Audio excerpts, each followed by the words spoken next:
By 1860, the Qing Empire was on the brink of total collapse. Taiping forces held an immense swath of territory across southern China, and the punitive expedition by Anglo-French forces had just forced the emperor of the Qing to flee the Forbidden City. Meanwhile, the Anglo-French forces were busy looting the Summer Palace before burning it to the ground. If this weren't enough, in 1861, the Xianfeng emperor died, launching a kind of chain of palace intrigue with various factions at court jockeying for power.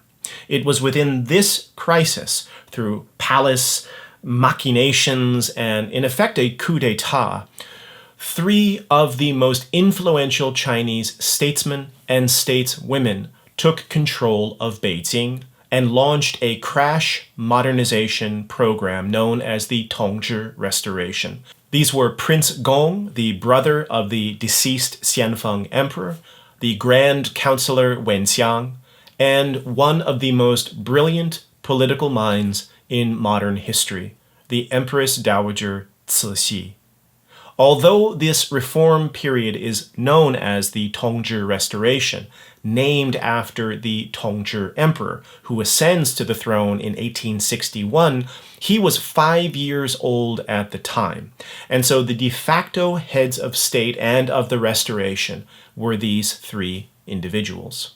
While Beijing was central in the story of Qing restoration during this period of crisis, and of course to the eventual success of the dynasty, a very important development during this period is what is known as the devolution of power, or control to regional elites. In essence, to win the war against the Taiping, the Beijing court begrudgingly permitted something that it had long tried to avoid. It permitted Han Chinese regional power holders and elites to organize and prosecute war on its behalf against the rebels. Now, before we introduce the main regional actors in the suppression of the Taiping, it is important to note that regional power holders had been growing in significance in the Qing over the course of the 18th and the 19th centuries, even before the outbreak of the Civil War.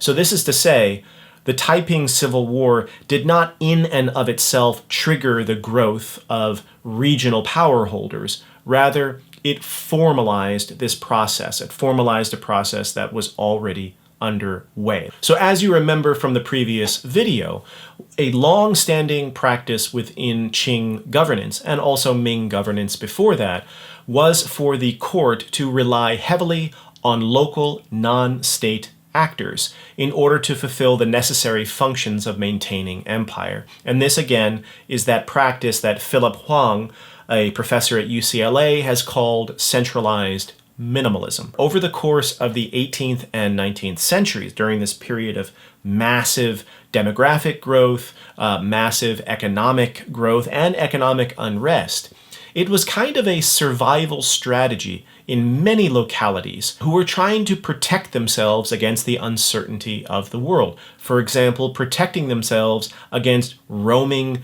bandit armies. So during the 1840s in particular, local people formed what came to be known as tuanlian, basically local militia created to protect against banditry at the local level. And this was independent of the central Qing military. Some local elites even began to develop political theories that called for greater regional elite power, and some refer to this as local self-government, 地方自治.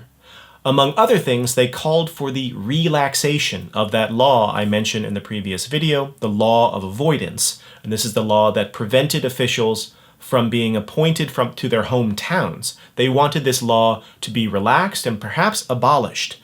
In essence, some wealthy elites and local gentry wanted to formalize their positions of power that, informally they already possessed. And even before the outbreak of the Taiping Rebellion, there is signs that the Qing was, again, begrudgingly allowing this to happen.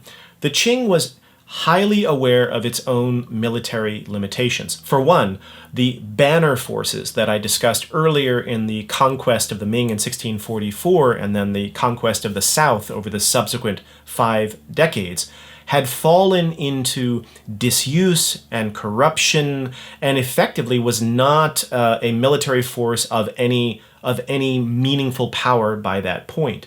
And so the Qing began to rely informally on the creation of these local level militias for the maintenance of peace and stability. In essence, the Qing began to recognize these local anti-banditry militias, turning them into what one historian has called, quote, an official sub-district administrative organ. That is, they saw this informal action of local militias, and then they formalized it as part of statecraft. So what changed then with the outbreak of the Civil War? In essence, what changed was the intensity and the formality of this authorization of local power. These local militias were allowed to grow far bigger than they had ever grown before, and they were authorized in an official capacity to an unprecedented extent. And we need to realize, without these large-scale local militias that the Qing would permit to be formed, and indeed encourage to be formed, there is no way that the Qing would have survived against the Taipings. The key figure during the Tongzhi Restoration, and the Taiping suppression in particular, was a man named Zeng Guofan, who was a Han Chinese man who hailed from the province of Hunan. Victories by the Taiping Army, especially in 1859 and 1860, truly frightened the Xianfeng Emperor in the years before he died, and he was inspired to appoint Zeng Guofan the Governor General of Jiangsu, Jiangxi, and Anhui provinces, 3 major provinces in the empire. In 1852, Zeng Guofan was tasked by the central government to go to the province of Hunan and organize local militias into a larger scale fighting force in order to wage war against the Taiping. Zeng Guofan had no sympathies for the Taiping. The Taiping were anti-Confucian, they were quasi-Christian, so there was this foreign theology that drove their actions. In essence, in Zeng Guofan's mind, who was an indefatigable Confucian gentleman, the Taipings were fundamentally anti-civilization. They had to be stopped. And this is the reason that although Zeng Guofan was Han Chinese, he was more than willing to wage war against the Taipings on behalf of the Manchu Qing. Zeng Guofan went about creating what came to be known as the Xiang Army. And the word Xiang is basically a short name for the province of Hunan. So this is really the Hunan Army. And he built this according to a strict hierarchy of personal loyalty.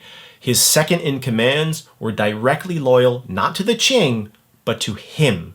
And those that reported to that second rank were directly loyal to them, and so forth and so on. In earlier times, this would have been something the Qing court would never have permitted in 1,000 years. The formation of a powerful military that was directly loyal to a local regional power holder, this man Zeng Guofan, not to the court in Beijing. Desperate times called for desperate measures.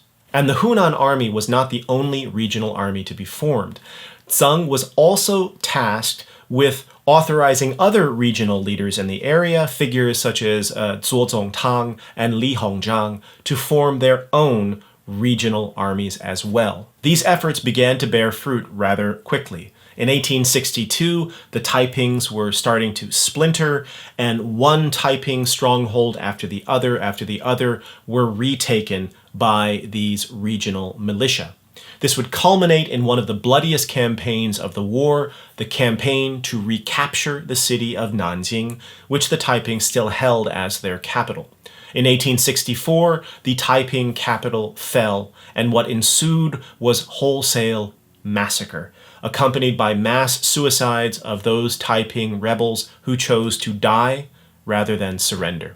With this, the first monumental task of the Tongzhi Restoration, this crash modernization program, and by far the most important one from the perspective of the Qing, was accomplished.